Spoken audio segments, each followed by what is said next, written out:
What's up, everyone?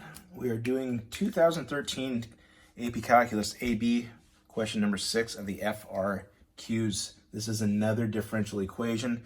We've done a bunch of these, and this should go very quickly and very easily for you. If you're practicing these things, it's going to be a joke. So again, I want you to concentrate on the language. Write an equation for a line tangent that immediately tells me we need to find the slope. We need to find the first derivative, and yay, they gave it to us right here. We don't have to find it. So we need to find the line, our tangent, our slope here. So we're using point, what is it, 1, 0. So that is my x and my y. And I'm literally just going to plug, I'm going to call this dy here because I'm lazy. I'm going to plug in my x and y's into this. So e to the 0 power times 3 to the 1 squared minus 6 times 1. That, of course, is 1 here. 1 times 3 minus 6 is negative 3. So we get negative 3, and that is my slope. So we have y minus y1, which is this guy here, equals m times x minus x1. And that's going to simplify down to negative 3 times x minus 1. So that's the equation for our tangent line, and they want us to approximate 1.2. So f of 1.2 is going to be negative 3 times 1.2 minus 1. It's going to be negative 3 times 0.2, which is going to give me negative 0.6. That's it. Right? They give us our point. We already have slope, or the derivative, so we don't have to do anything with that. We just plug it right in, do the math on it to approximate 1.2, and we have our answer here.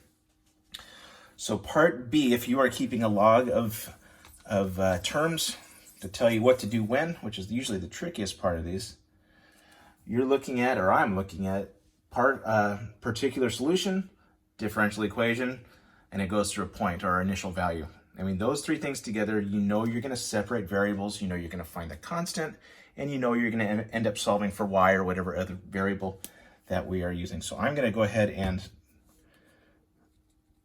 write this out again, and we're going to cross multiply and get my x's with the dx and get my y with the dy. So cross multiply, I'm going to bring my dx over here, and I'm going to divide by e to the y. dy equals 3x squared minus 6x dx. At this point, our next step is going to be find the integral. So doing each side here, I'm going to get a negative e to the negative y. Negative y. And it should be plus c, but we're going to put our plus c on the right side here. And on the right side, I get x cubed minus 3x squared, and there is our plus c. So it's at this point now, and what did they give us? We're still going 1, 0 here, so let me write that over here. 1, 0, that's my x, that's my y. At this point now, we're going to find c.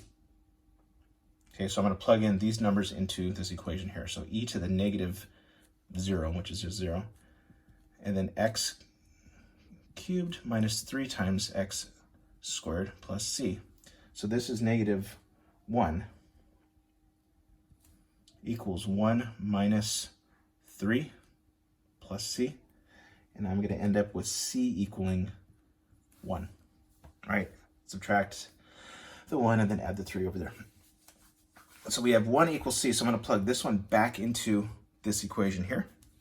So I have negative e to the negative y equals x cubed minus 3x squared plus 1. Our job now is to get this y by itself. So let's go ahead and do that. I'm going to divide by a negative first so we can just get a clean e over here. So negative x cubed plus 3x squared minus 1. How do we get rid of e? Natural log. So I have negative y equals the natural log of negative x cubed plus 3x squared minus 1. And now I'm going to divide by negative 1, and I get y equals negative natural log of negative x cubed plus 3x squared minus 1. And that's it. We just got 9 points for doing not all that much work. Comment below with any questions you have. Feel free to subscribe. Share it with your friends. You guys have a great day. Stay safe. Later.